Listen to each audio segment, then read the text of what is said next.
गुड्डी Malkapur police ने दो शातिर चोरों को चोरी की वारदात में मुलव्वस होने पर गिरफ्तार कर लिया। तफसीलात के मुताबिक प्रवीण कुमार और भिक्षापति, जो अक्सर फंक्शन हॉल, शादी खानों में कैमरेस और लेंसेज की चोरी किया करते थे, पुलिस ने इन दो चोरों को गिरफ्तार कर लिया। उनके कब्जे से चोरी की हुई अशिया को बरामद कर लिया। पुलिस ने दोनों के खिलाफ केस दर्ज करते हुए अदालती तहवील में दे दिया।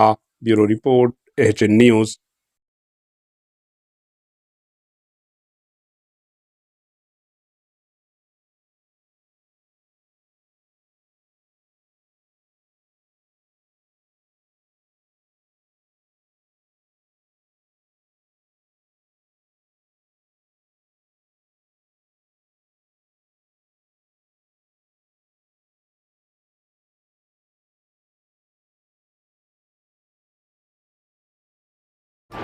एएचए न्यूज़ को लाइक करें, शेयर करें और सब्सक्राइब करना ना भूलें।